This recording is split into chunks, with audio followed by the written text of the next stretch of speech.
So let's have a little chat, shall we? Let's have a little occult chat. This is your host, The Occult View. I know it's been a minute since I made a video. All is well. I've just been busy, and sometimes you just have to sit back, observe, and then make your move. Sit back, observe, then make your move. And it's been a lot of stuff going on over the past month or so. And YouTube has gotten very, very strict about what you can post and how you express, your ideas or whatever the case may be. So let's have a chat.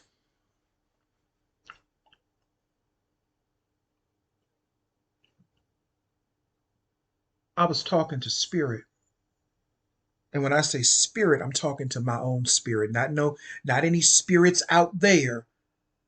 I'm talking about my own inner spirit.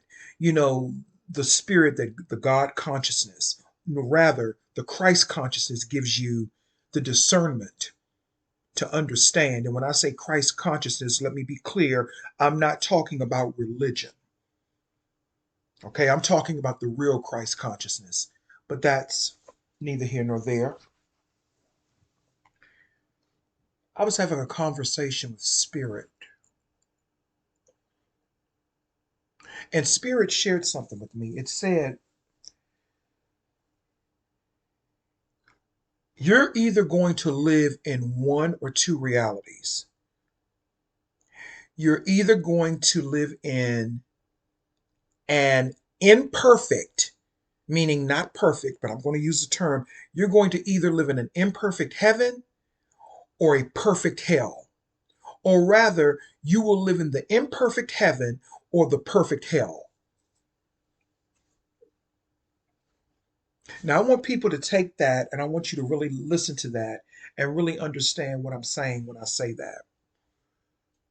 What I mean when I say that and what Spirit was trying to show me is this: we spend so much of our lives looking at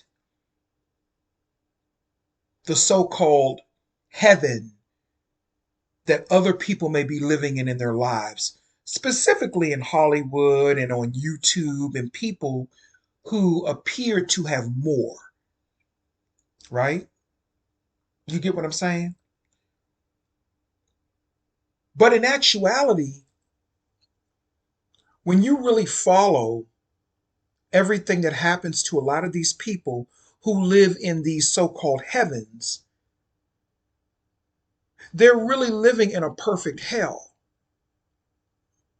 And I'm not talking about hell in the spiritual sense per se. I'm talking about hell in your personal life. I'm not even getting into the conversation about hell in the spiritual sense. I'm not even getting into that. But I'm talking about a personal choice that we make right here and right now.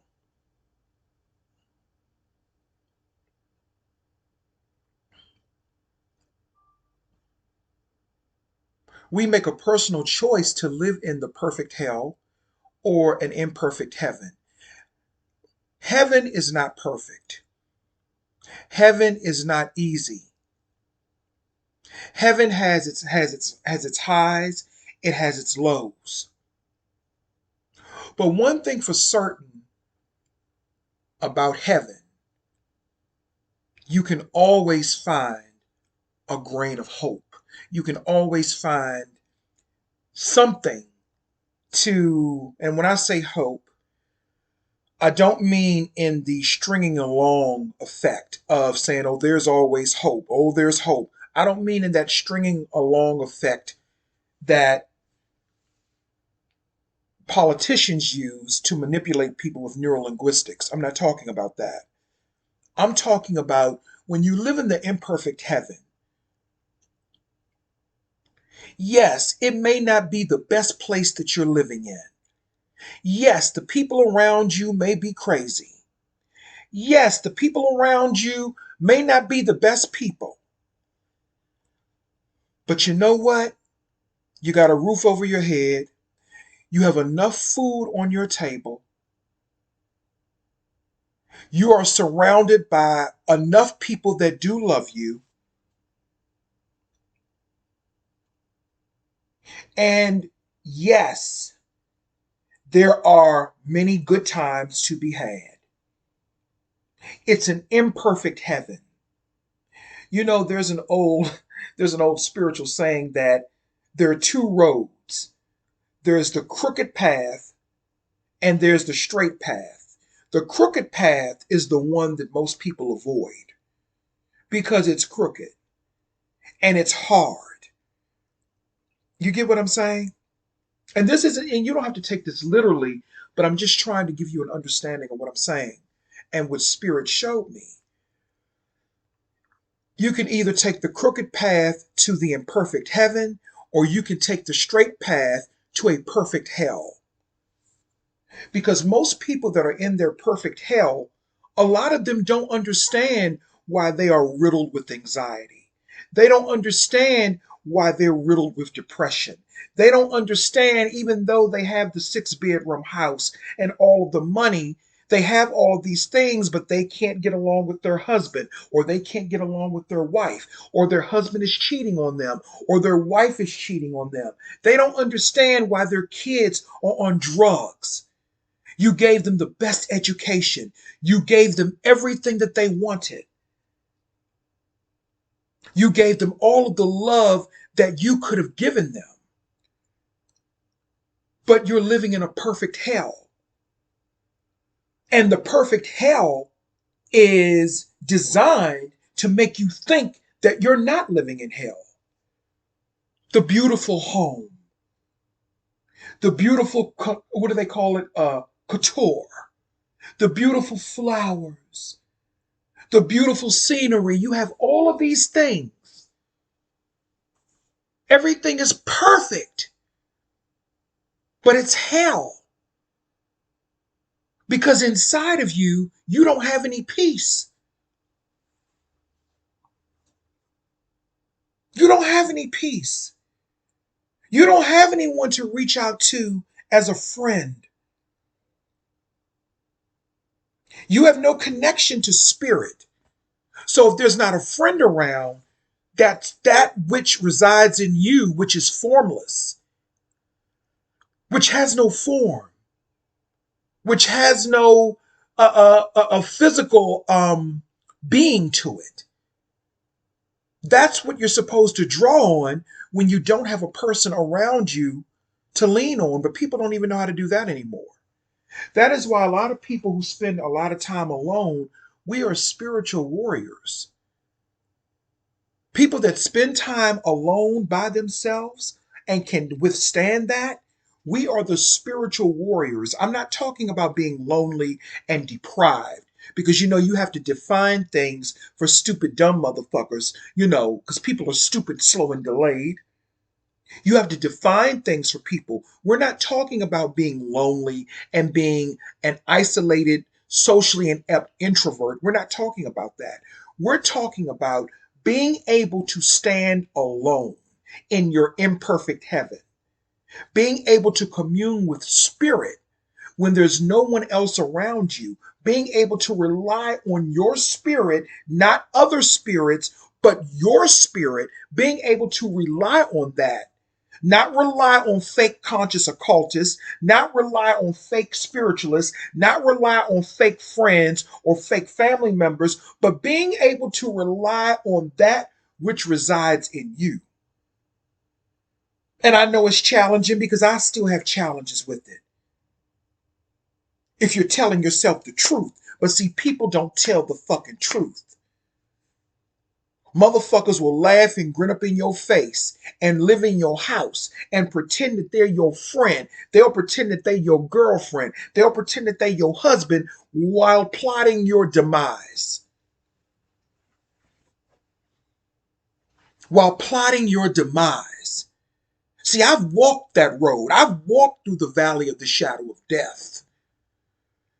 But I'm not afraid of the valley of the shadow of death. You know why? Because the valley and shadow of death is really nothing to fear. You get strength in the valley of the shadow of death because death is going to teach you, don't be afraid of me. Think of me as an old friend. And I don't mean death in the consciousness of taking you out of your physical life. I mean death in the sense of transition, change, rebirth. See, that's what the valley of the shadow of death is really about. That is why it says in your Bibles, even though I walk through the valley of the shadow of death, I fear no evil because there's no evil there. Now, the Bible doesn't say that. I added that. And I can do that because I'm that motherfucking nigga. Okay? I can do that. But it says, for thou art with me. They're talking about your spirit, the Christ that's within you, the Christ consciousness that's within you, which should be guiding you, which is feminine energy. Christ is feminine. Christ was not a man. Christ was feminine energy that they stole from the black woman. That is why when the matriarchs die in the family, a lot of times the families are destabilized. You feel what I'm saying? And speaking of which, I have to call my mother. I always do early morning to check on my mother. I call my mother every morning. I check on my mother. Even though she gets on my nerves, I call my mother every morning to check on her, to make sure she's okay. Just wanted to throw that out there. Just wanted to throw that out there. Okay? But even when you walk through the valley of the shadow of death, you don't fear any evil because your spirit will comfort you. The Christ in you, the Christ consciousness within you will comfort you. We just had Easter and the resurrection. And really rarely do people understand what that really means. It may mean something different for everybody if you follow certain religious doctrines. Yeah, I do the rituals that I was brought up to do. Don't eat meat on, Good Friday. You're only supposed to eat fish or anything non-meat or whatever the case may be. Yes, I fried me some damn fish and some goddamn home fries and had me some spinach for dinner, child, on Good Friday and some cornbread. I tapped into my roots. You know what I'm saying? But that was for ritualistic purposes. I did a whole ritual on Easter Sunday. And Easter is not about some white gay man that y'all call Jesus, because that's the image that a lot of y'all motherfucking worship. It's not about a white gay man who rose from the dead. What it's really about is you rising from the dead, you rising up out of the valley of the shadow of death. Has anyone ever tied in the valley of the shadow of death? And I'm looking at this as an occultist, and as a spiritualist, not as a religious person. So follow me. This ain't about religion. So don't get it twisted. If you're a religious person, this channel ain't for you, unless you're an open-minded one. Okay? So don't get it motherfucking twisted. Okay? Get it straight. I want to be clear about that. But has anyone ever connected the valley of the shadow of death to the resurrection of Easter? People have never connected the two. Because Easter is really about you being reborn. You going, because and it's so interesting that springtime is really the real new year. So it's about rebirth. It's about you becoming new. The old you has died. They crucified you, because I've been crucified. I've been crucified by my family. I've been crucified by the black community. Hell, when I first came on here making videos at Shaman Rising, I was crucified by black women, black men. I was crucified by so many different motherfucking people, mainly by other black men, though, and black women hiding behind troll accounts, and racist white women, too. I was crucified. I was mocked. I was attacked. I've been doing that. I've been dealing with that shit all my motherfucking life. All my life. When I was in junior high school, before I even accepted or knew that I was really gay, you had females and males, both black, that were going around calling me a faggy and calling me a faggot when I wasn't having sex with anyone at that time. You see how black people can be vicious and malicious? You see how people can be vicious and malicious? I'm just calling it for what it is. I've been crucified. And a lot of you that watch me, the people that really rock with me, because I can tell by the thumbs up the people that really rock with me. It's about 20 to 30 people that really rock with me. The people that really rock with me, you understand what I'm talking about. Because you too are the Christ, especially black women. Black women have been crucified, and this ain't no, trying to victimize black women and trying to simple, none of that. I'm going by spirit and the heart. That is why I financially will drop money for black female channels that I like. I sure will. I don't support black men. I don't support them. They're fake, they're phony, they're backstabbing. It's only very few black men that I really do like, or men in general. And I know what you're saying. When you're a gay man, how can you say that? I may be gay and attracted to men, but I don't put dick over morality and consciousness and what's right. And men are naturally corrupt. They are naturally corrupt and they are not connected to spirit. I don't support them like that. There's only maybe one, my play little brother over in the UK, another play brother in Baltimore, another dude that I'm cool with in Indiana, and another dude in California that I like. I don't really have a lot of gay male friends. All of those men I just named are straight men. I tend to have more of a rapport with them than I do with other gay men because there are really not a lot of us anymore. There are really not a whole lot of gay black men to be friends with anymore. A lot of my friends died from AIDS back in the early 2000s or the 2010s. My childhood friends and the people that I really rocked with, they died. I'm the only one left. And I'm HIV negative, by the way. I'm the only one left. I'm telling my story because I was crucified. But the black woman has been crucified more than anyone. Because the black woman is the real Christ. You wonder why black women, let me have a conversation with you. Let me have a conversation with you. You wonder why things are so hard for you. You wonder why people treat you the way that they do. You wonder why. I was looking at that Karamo garbage, that Karamo show that comes on. Nothing really against Karamo per se. I'm trying to be better. Nothing against him, but the element of his show is really, really ghetto and ratchet. But I was watching a particular show that he had. It was about a mother and daughter, and there was a breakdown in their relationship. And the mother's, excuse me, I just had a blueberry cereal bar and some fruit. So the mother and the daughter, they had a breakdown in their relationship. And the mother cried and said, I can't believe you brought me here. She said, you know why me and you don't get along? She said, you know why I was going to jail and stuff? Because the daughter mentioned that the mother had been in and out of jail and not in her life. She said, you know why I was in and out of jail? She said, because I had to go and basically pull guns on men because of my children, because y'all were already getting me in, because you all were always getting me into shit. Baby, when that lady said that, I said, because at first I was like, oh, she's a toxic mother, et cetera, et cetera. But when I really sat back and listened, something said to me, no, that is a mother that is hurt. That is someone who feels like she has sacrificed a lot for her children. This woman had to go pull guns on men. She had to go after men because they were beating on her daughters. These men that her daughters chose, and then they were beating on them. And then she had to step in to protect her daughters. Happens all the time. So when I see everything that black women go through, it's evident.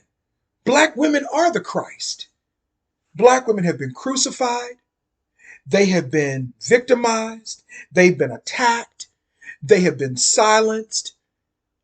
They have been cast aside.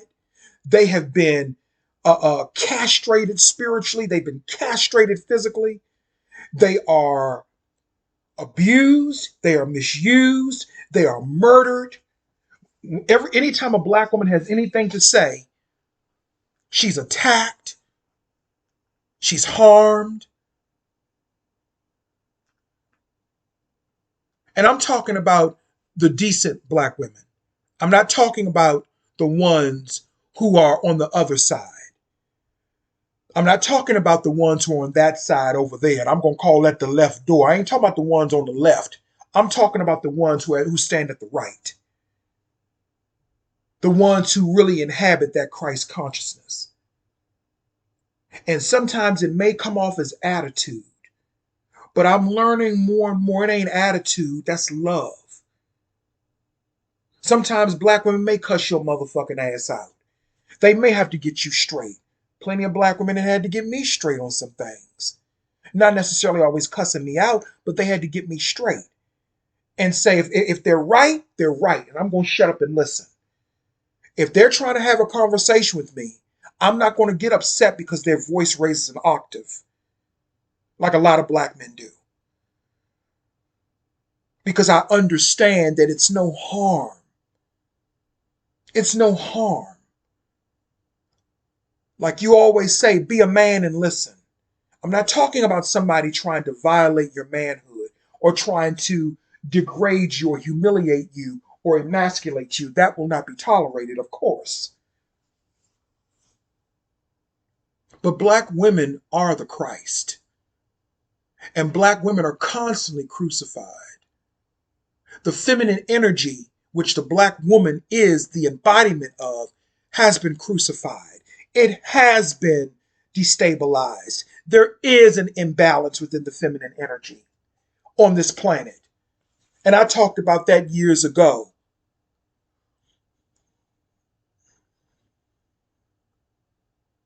So when we think about the resurrection, it's not about some white man on a cross. It's about the black woman who's on that cross. It's about the black woman and all the sacrifices that the black woman has had to make. It shouldn't be that God gave his only begotten son. How about God gave his only begotten daughter?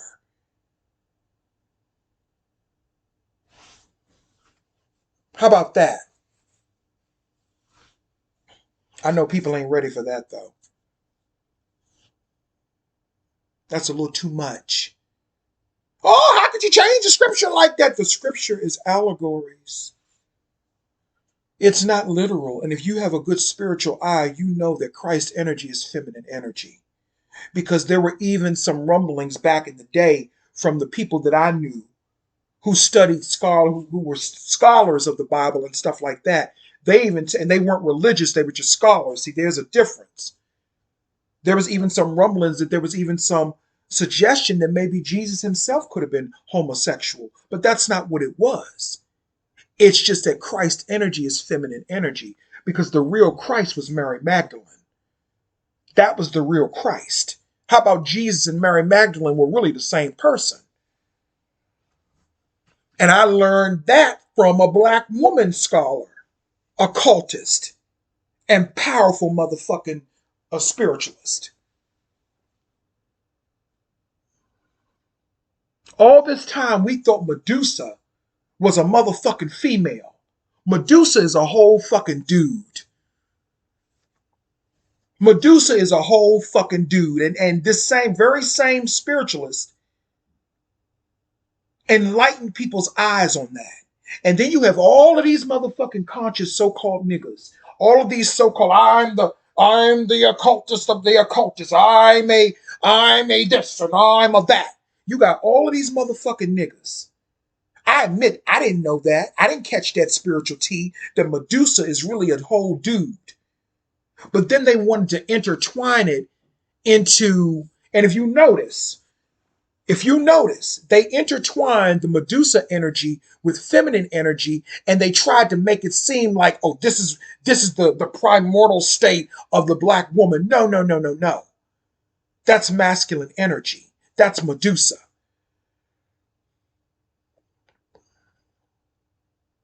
But they don't teach that in no books. You have to have a spiritual eye to see that. And when I go back to the movie Clash of the Titans, the original one, not that god awful remake, but the original one with Harry Hamlin, Lisa Rinna's husband, Clash of the Titans, the original one. If you really look closely at Medusa, that looks like a whole fucking dude. That looks like a whole dude. And not only that, I've had experiences with the Medusa energy where that energy was coming to me. That's not a female energy. You notice anything that's feminine, they try to intertwine it with ugliness to make it look ugly and ferocious. You know what I mean? And I know that there are different aspects of different things. I get that. But when you really look at Medusa, they tried to align that with the black woman. They tried to align that with the black woman. That ferocious looking beast, they tried to align that with the black woman when all along Medusa is a fucking man. Medusa is a man. And thank you to the person who put that out there. I'm going to call her let's just say a spiritual co-worker.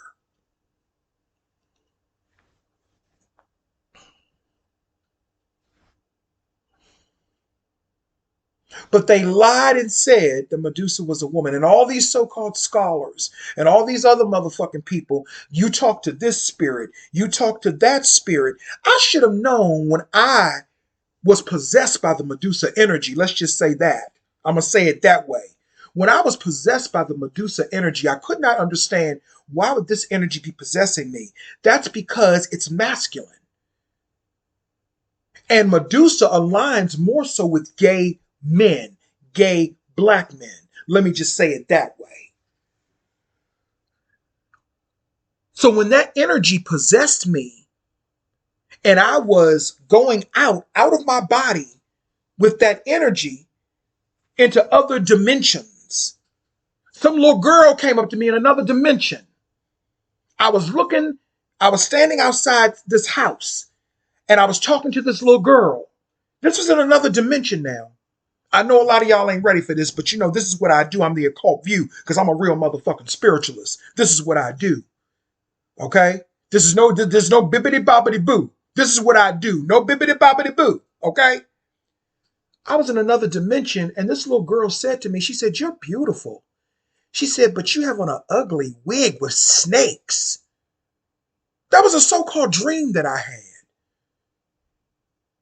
So spirit was letting me know back then that Medusa is really a masculine energy and they falsely intertwined it with feminine energy, once again, to try to cast a negative light on feminine energy, black women. Just like you got people running around here, you got men running around here talking about who are supposed to be so-called high-level occultists, talking about the female menstrual cycle is a bad thing. Since when? Isn't that how babies are born? How is the female menstrual cycle a bad thing? And I know I'm a man talking about this, and I'm not trying to make any women uncomfortable, but I'm just pointing things out. How black women, how you've been crucified. You got so-called, all these niggas talk about, I talk to this spirit, I talk to that God. I don't want to talk to gods. Gods are lower level. Give me Christ. And I don't mean the biblical Christ. I'm not talking about religion, but you give me the Christ consciousness. The real creator. Which was feminine energy. You got all these motherfuckers talking about, oh, I talk to this spirit, I talk to that spirit, and I'm talking about niggas. I ain't talking about women. I do. They talk to all these motherfucking spirits. But you mean to tell me you ain't never thought to ask Medusa, are you a man or a woman? Is your energy masculine or feminine? See, when you're a real spiritualist, you don't have to ask. It's provided to you. And the spiritual co-worker I'm talking about, she confirmed it. Because sometimes men, we're not as spiritually in tune as women. So we don't trust the messages that we get. We don't trust them. So you mean to tell me all these niggas that talk to all these different fucking spirits, y'all still think Medusa is a goddamn female? Y'all still repping Medusa as a female, but you're an occultist. You're this, you're that. I'm in the 86th dimension. I'm in the Delta quadrant of the 86th dimension. And I'm borrowing from Star Trek. I'm this, I'm that. I can teach you this and that. But you don't know that Medusa was a whole fucking dude. Interesting. Just interesting. But you see how they crucified, let me get back to my point. You see how they crucified the black woman. That's all symbolic of crucifying the black woman, turning her into an ugly, vicious looking entity like Medusa. Because you know that's what they were really symbolically trying to do. All this symbolism bullshit. You know exactly that's what they were trying to do.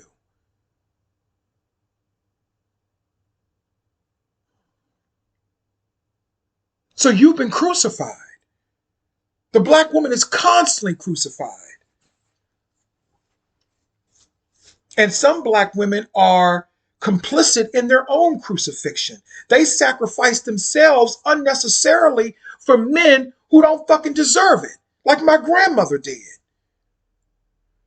My grandmother should not have died of a massive heart attack at the age of 44. But she crucified herself for no good fucking man. And I'm not pointing fingers and saying it's your fault. I'm not saying it in that way.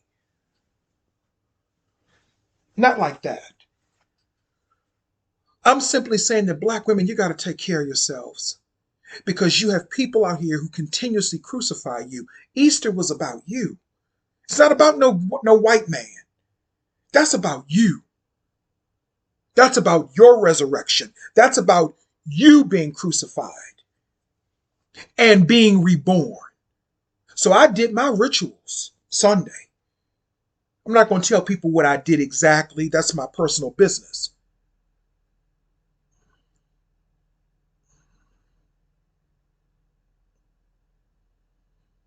I did my rituals Sunday and I got deep into spirit. I got deep into spirit. What we really should have been doing Easter as well is honoring those ancestors who also were the Christ, who also were crucified within the valley of the shadow of death, which we call life.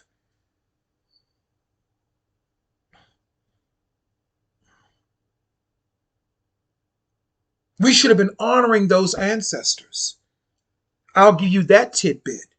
Calling on them, recognizing them, not necessarily setting food out for them. That's all symbolic and cliche-ish. I'm learning that. Ancestors said to me, as long as you remember us, as long as you talk to us, as long as you shed a tear for us every now and then, that's giving us energy. But that's too much information. That's too much information. And, we're in companies that, whatever. But I did my rituals. and I was deep in spirit. And it almost felt orgasmic because it was like I was out of my I had my Iyanla Vanzant moment. You know how Iyanla said she'd be in meditation and she said it's almost orgasmic? That's how it felt for me Sunday. Because it was almost as if I wasn't Sia Grant or the occult view. I was not those people. I was in spirit and I was with the ancestors. And I was giving honor to those ancestors who had been crucified, who had been murdered, even the ones I didn't know. I was giving honor to them. And a lot of them were stepping forth.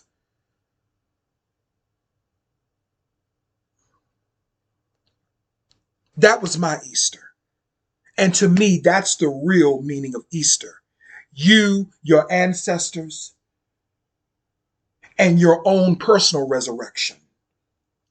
And you being able to constantly rise above. You being crucified and then rising from the dead. Because like I said, I've been crucified my entire life. This isn't a story of victimization. This is a story of victory. Because even as I lay dead on the motherfucking cross, and my relatives were cheering for my death. Even when I lay dead on the cross, when my aunt and her husband beat me up in the middle of the fucking street when I was only 12 years old, my clothes torn, when I thought I was going to die.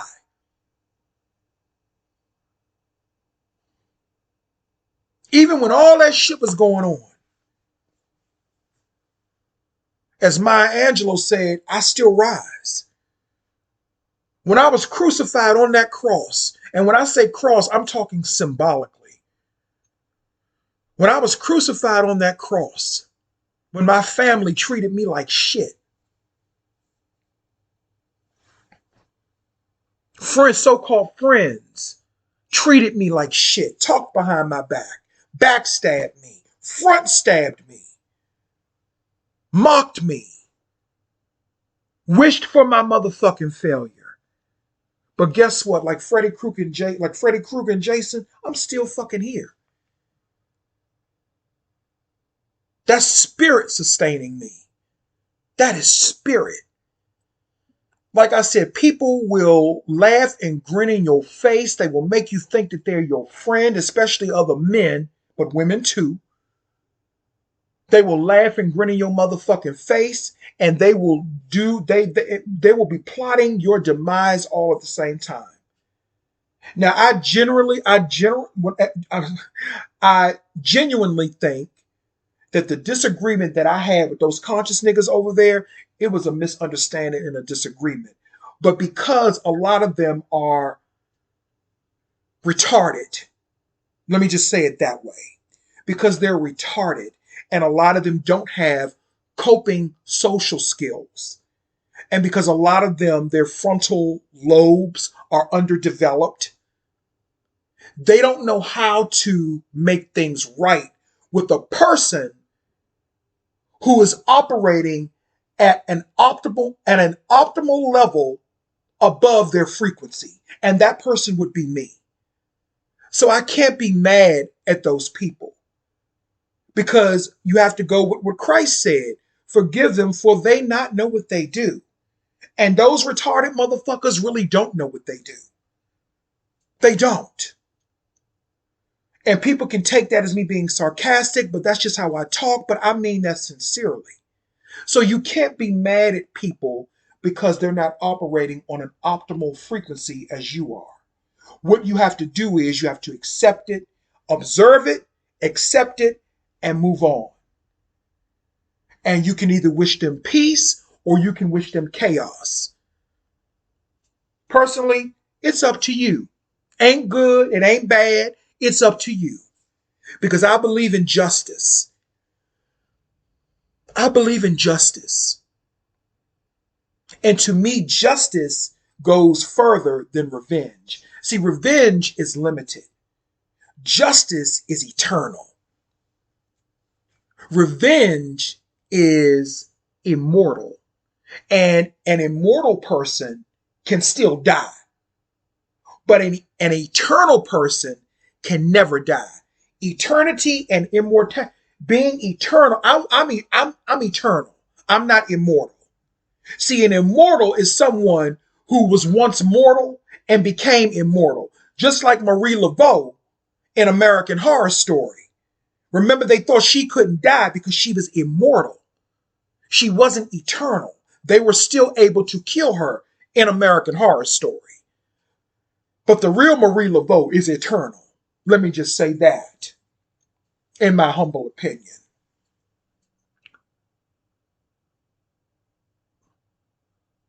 So I've been crucified. I died. I went into hell. And when I say the spiritual hell, I went into the lowest part of my consciousness. And I fought my personal demons. And then I resurrected to the person that I am now. Do you know it is, let's see, it is 33, 34 years. 33, 34 years. The anniversary of a major, major life event that took place with me back in the 1980s, when I was wrongfully put into basically a mini kiddie prison, taken away from my family. They tried to kill my spirit then. And what spirit keeps trying to tell me is that whatever they did to you, Seer, back in 1989, all of the mistreatment that you went through in that mini kiddie prison that they put you in, because they didn't understand what was going on within you. I was only 10 or 11. I was scared to death being around all of those violent, crazy motherfucking people, but I was never raped. I was never beaten up. Might have got a little roughed up, but I was never raped. I was never beaten up. Because even with that, spirit was protecting me. Or spirits or ancestors were surrounding me. I see it now. I couldn't see it then. But after I got out of that place, there was a woman. As soon as let me tell you, it was like this woman was waiting. There was a black woman. That's why I say the black woman is Christ. I don't care how many niggas get mad. There was a woman, black woman. She probably dead and gone to glory now. She said, you know what? God told me to come over here and pray over you. I was just let out of this mini prison. I'm going to call it that. She said, God told me to come on. They had just opened the doors and let me out. My family came and got me. She said, I'm going to pray over you. She said, because this ain't going to never happen again. She said, I'm going to pray over you. God told me to come over here and pray over you. I will never forget that woman. She was a dark-skinned black woman, very attractive, older black woman. She said, I want to lay my hands on you and I want to pray over you. And although I'm not a religious person, everybody can use some prayers, honey. That's just nothing but mantras wishing you the best. And that lady told me, you will never be in a position like this again. She said, God watched over you in that place. I said, yes, he did. And I was only a child then. She prayed over me. And even though she said life ain't going to be easy, life ain't going to be easy because you're in the imperfect heaven. Heaven ain't easy.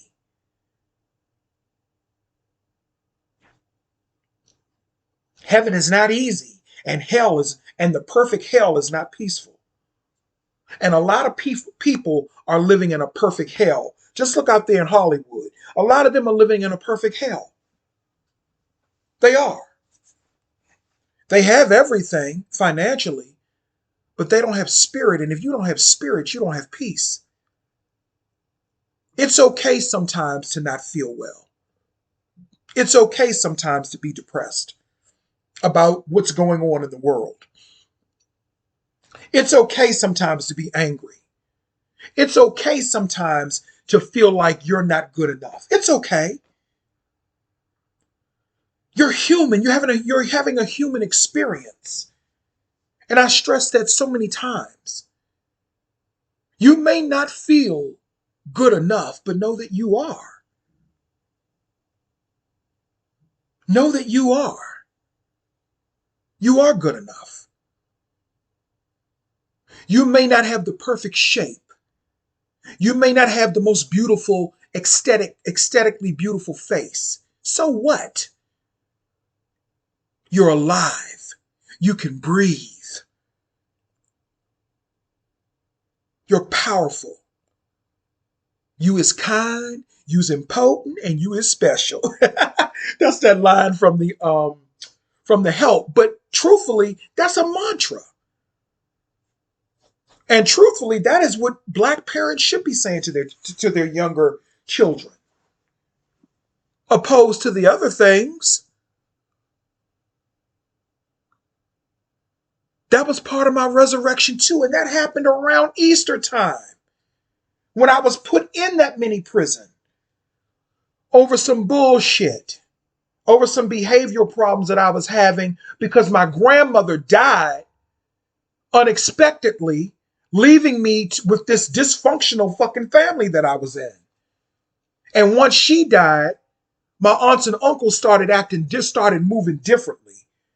My step grandfather, her husband, he started moving differently. My grandmother was an integral part of my life. She was a protecting force in my life. And when she left, they all turned on me. When she died suddenly, they all turned on me, but her death wasn't so sudden. Come to find out. But that's another story.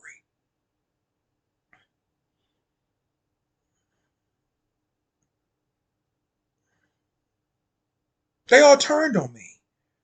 They crucified me over and over again until I said, I'm going to take the hammers and the nails and the wood away from these motherfuckers. I'm going to take it away. And I'm not going to crucify them. I'm going to allow them to crucify themselves. And that's what you have to do. You take their hammer, you take their nails, and you allow them to crucify themselves. You don't give them the ammunition to crucify you anymore. You feel what I'm saying? So when I think of Easter,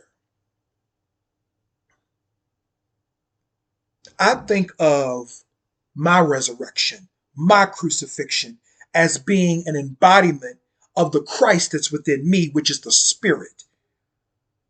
That is what I think of when I think of Easter, not of some uh, white man on a cross or some fictitious person that I've never met on a cross. It's about the energy. It's about the Spirit.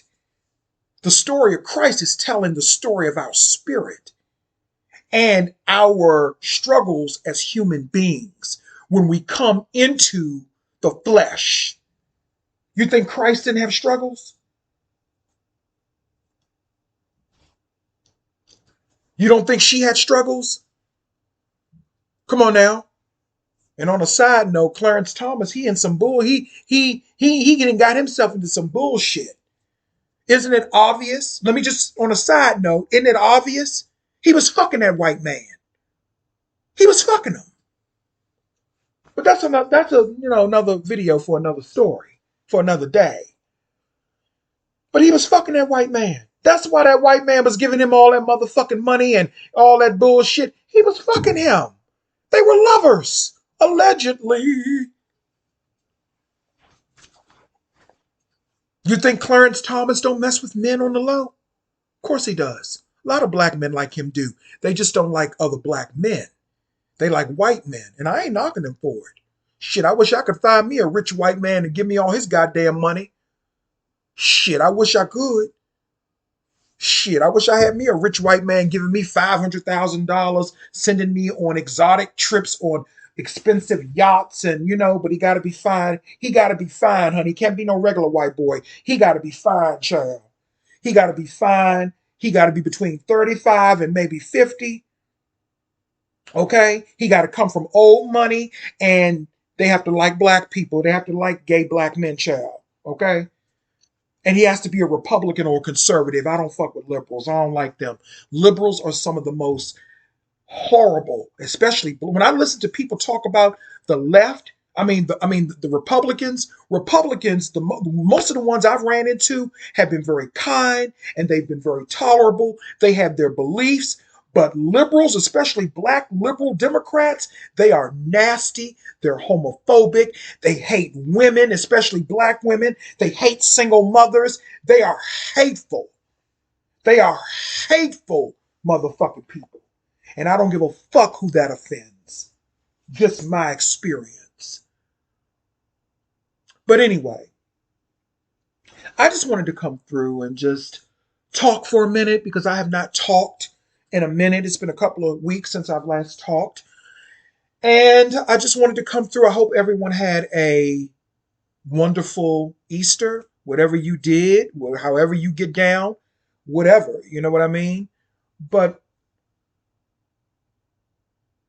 remember, it's about you. It's not about somebody else. It's about you. Give yourself the credit. Give yourself the credit. You know, give yourself the credit. Because I know a lot of people that watch me, y'all been crucified too. And this isn't about starting a support group for victimization and saying, woe with me. No, I don't roll like that. If that's your consciousness, we ain't got nothing to talk about. Turn the channel off, unsub. That's not what I'm talking about. I talk to victors. From victimhood to victor. That's where you should be. Because the resurrection is about victory. And isn't that what it says? Victory is mine. Victory, and isn't that what it says in the good book that y'all call a good book? Victory is mine. So I'm a victor, and you should be looking at yourself as a victor as well, no matter what your circumstances were, no matter how many times they tried to crucify you on that damn cross. We've all been crucified. We've all been crucified. But the question is, do you have enough consciousness and spirit to tap into that Christ that's within you? That's the question. Anyway, that's all I have to say.